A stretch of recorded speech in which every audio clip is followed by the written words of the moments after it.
We are very proud to have Kumar Sangakkara here as the great cricketer he is. And also as ambassador of CCC Foundation, CCC Line. Kumar, welcome and thanks. You know, I know you're very busy. At the moment, you're taking it a little bit easy. On that note, your tour was cut short because of the finger injury. How's it going? How are you recovering? Yeah, it's getting better, slowly but surely. I had surgery the same day that it broke. Dr. Hoy and Dr. David Young, two surgeons who always take care of our sporting injuries. They took me in around 8:30 at night. The surgery was done. I was home the next morning. I had my sutures out a couple of days ago, I had my sutures out a couple of days ago, and now it's just a case of getting my ligaments to work and getting movement back. It's still a bit sore, but it's got a plate, a screw, and a few screws and a pinion, so it takes a bit of time. Okay, well it's good to see you here anyway. Look, on a positive note, congratulations on a fantastic milestone of 10,000 test runs. How about that?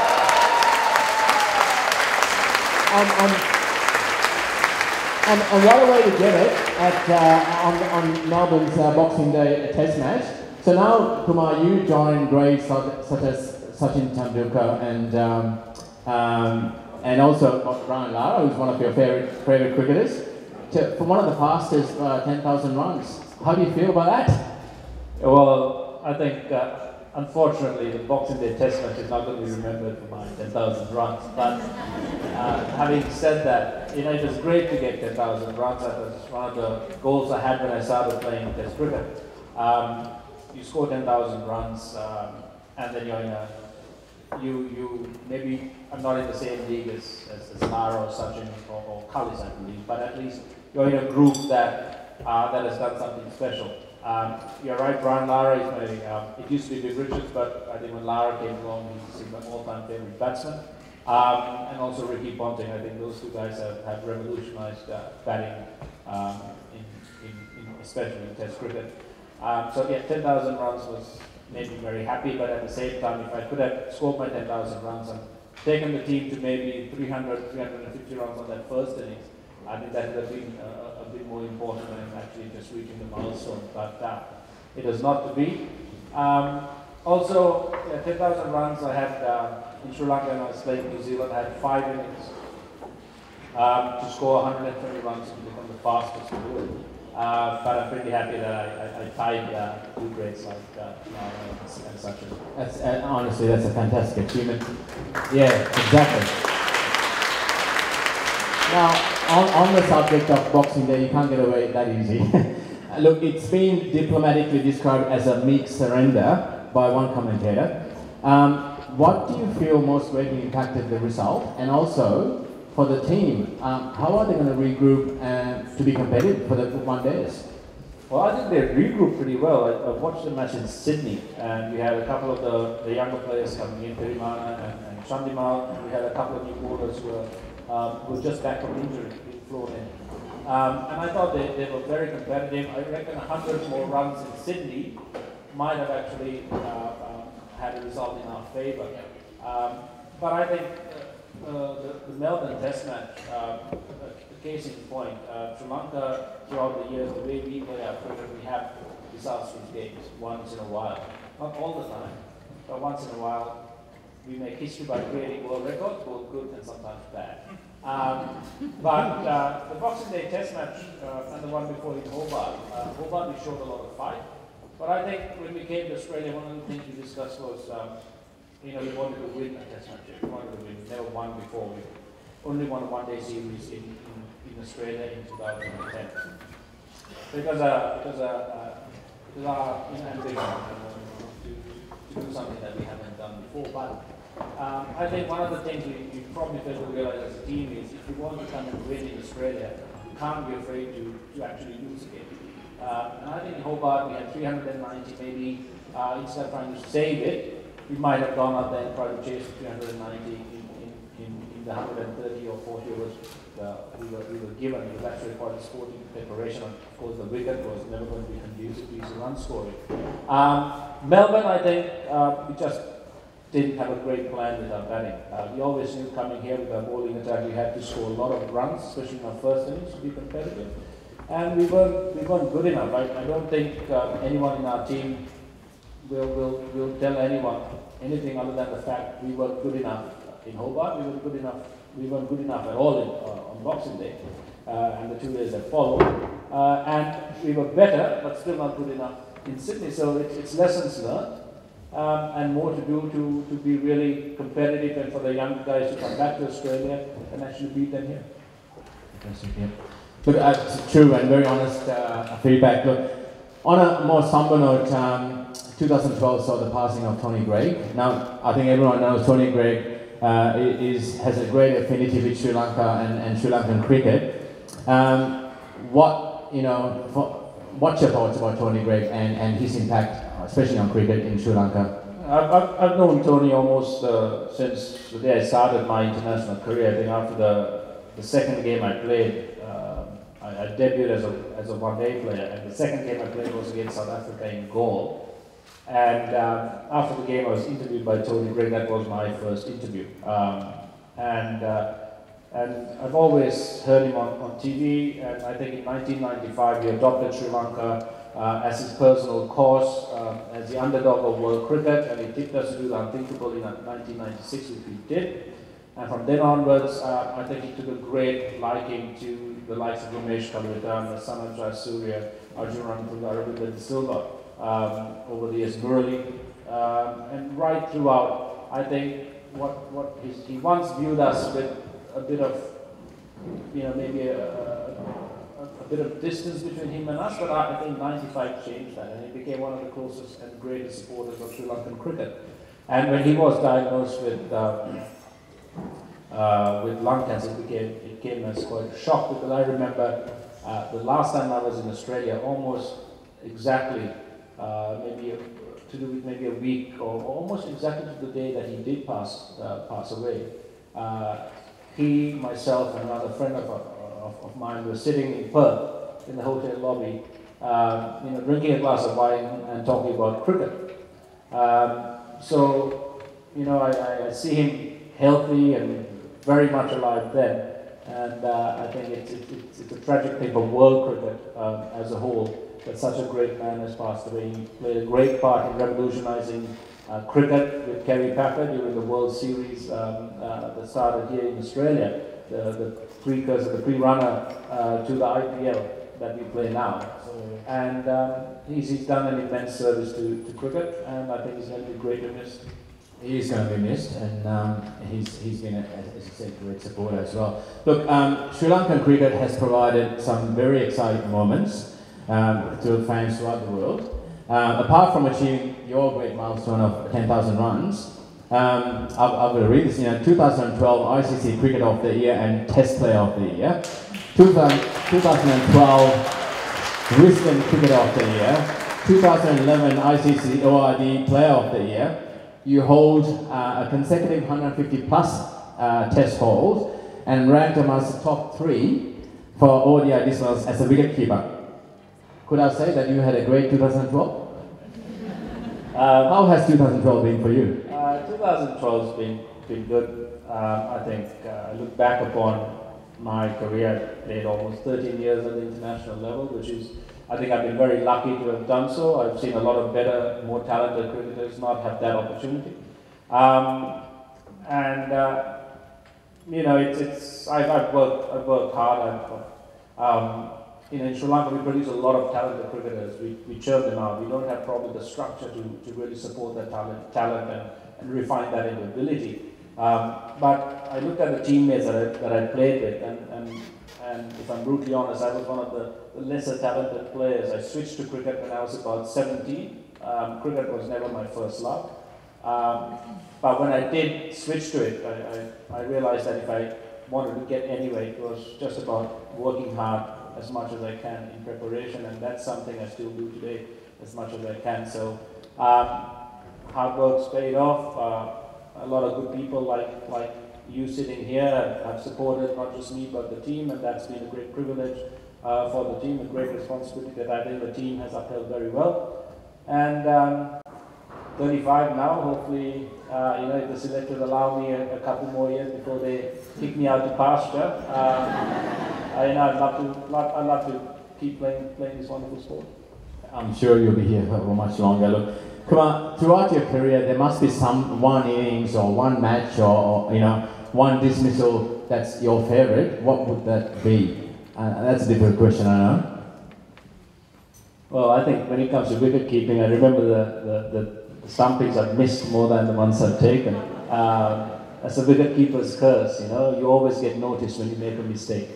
But I think probably there were a couple of innings that I thought was important in my career. My first tour was against South Africa in Sri Lanka, and they were one of the best teams.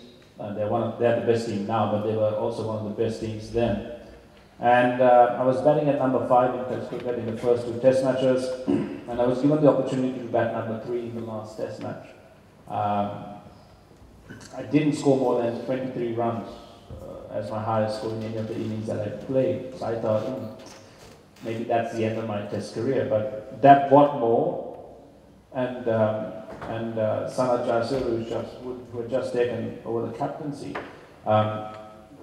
kept faith in me and took me to South Africa and asked me to bat at number 3. Now, South Africa, batting at number 3, my 4th Test match, I looked at their lineup.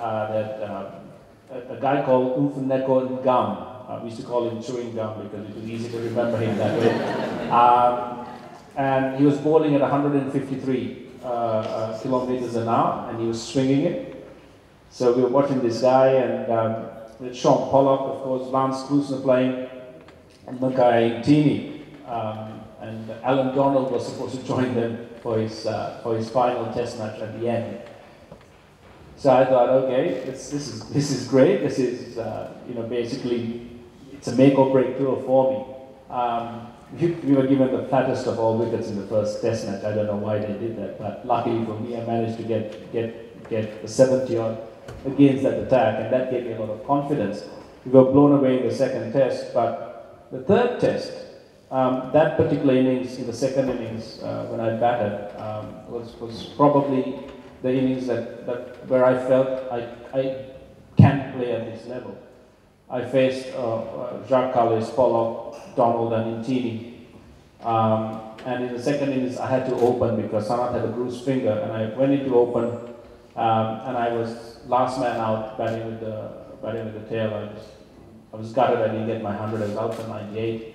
But that particular innings was when I thought, okay, I've done something I never thought I could do at this level against such a high quality attack. And that's the one that sticks in my mind that probably kind of tipped the scales in my favor when it came to Test cricket. Fantastic. Look, I mean, there's tough oppositions, there's tough competition, and it's getting tougher. But who is for you the most challenging and toughest competitor, and how do you mentally prepare yourself to face them? Well, I think it has always been Australia. Not because I'm here in Australia and that there are a lot of you in the audience, but it's always been the one thing until the last maybe 2 years or 3 years. South Africa, New Zealand, England never travelled well. They never travelled well. They came to the subcontinent. Maybe they won a game here or there, but more often than not, when South Africa came to the subcontinent, I remember after the 2003 World Cup, we just dropped them 5-0 in the one-day series, 1-0 in the tests. New Zealand came, and we never broke a sweat with sides like that. But Australia, every time they came, they had something when they walked onto the field, when they walked out as a team. They were a completely different challenge. They had a presence, they had a certain level of arrogance even at that time. When Hayden, Warney, Bunting, and Gilchrist, all of these guys were, and McGrath. it was as if they walked on the field and said, listen guys, we're not going to lose this one to you. And you felt that presence. We always, when we battled with the Aussies, we always knew that nothing was going to be easy. And I think they really proved that year in, year out in international cricket. So the Australians, I think, when you beat them, especially in Australia, that's where it really matters. And I think that's what everyone's chasing in Sri Lanka. That's why we come there and support you at the MCG and the Sydney. Yeah. Look, you previously mentioned that you have to work really hard to, you know, as you said, you have a little bit of talent, but you know, I think your application. But how do you keep focus of your game while juggling a family, all your charitable, organizations, and also running a restaurant? Yeah, the restaurant. Yeah, I don't really run it. Which is probably why it hasn't closed yet. But I think, well, it's one basic thing. It's cricket that's allowed me to do all of that. The lifestyle I enjoy, what I do with my charity, you know, how well I can support my family, from running a restaurant to everything. I think cricket has given me a lot. Maybe if I did another job, maybe I wouldn't have enjoyed it as much, maybe I wouldn't have had the same privileges. So that's my bread and butter. So if I can't lose focus on the one thing that gives me a lot of pleasure, that gives 20 million plus people in Sri Lanka and outside Sri Lanka a huge amount of pleasure. And they've entrusted, you know, us with going out onto the field and try and put on a spectacle that makes them proud. So I don't think you can lose focus. Look, as well as your impact on the field, and we discussed that, you made a very necessary statement and hence a huge impact when you delivered the 2011 MCCC Spirit of Calgary lecture. Your outspokenness about cricket board politics brought worldwide attention to corruption. Now, what prompted you to speak about that, and has there been any improvement on that side? Well, once in troubles, now again. But take your time in answering this. No, I think it's strange. A lot of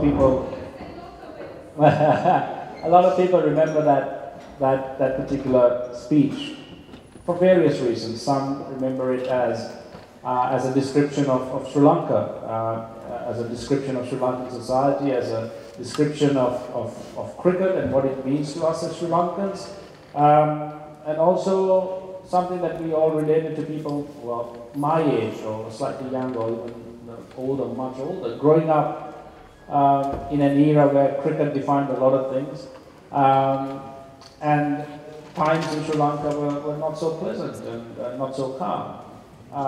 In between that, there were 4 lines or 4 to 10 lines of talking about the cricket board. And I probably didn't say anything that no one's really realized before or not spoken about before, but it's probably the first time that someone said it out loud.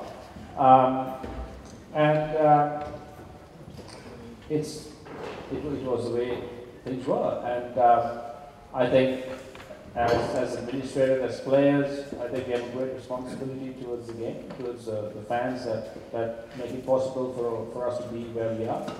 And I think changes have been made, and they have been made slowly, but I think that the real key is to have a very open, clear dialogue and responsibility and accountability, and I think that's slowly coming back into the board. There's so many good people around Sri Lanka who want to contribute, and sooner rather than later, I believe that with all the good that's happening in Sri Lanka, with the development, with the moving forward, with the post-conflict era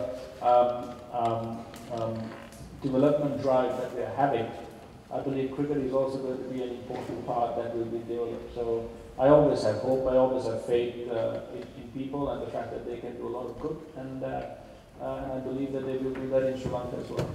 Kumar, you've always believed that cricketers should live a positive life and lifestyle, and also give back. And you are a good example of that. You're into many charities, including CCC Foundation, and recently you visited CCC House.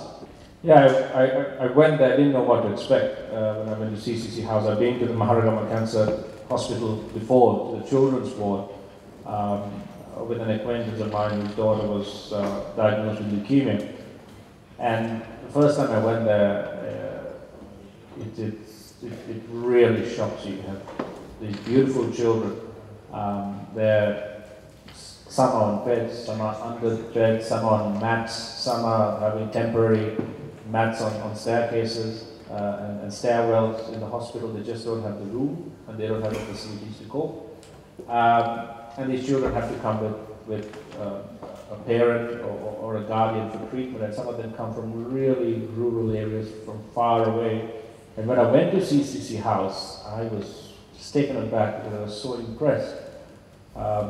The facilities there were just amazing. The cleanliness, the thought that had gone into the facilities that were provided, the facilities that the children and the parents had access to, not just a clean bed, not just clean toilets, but a play area, entertainment, books, the ability to watch TV, so that psychologically they're so much more relaxed and so much more positive when going into treatment. And I spoke to the staff. I went to the adult ward upstairs.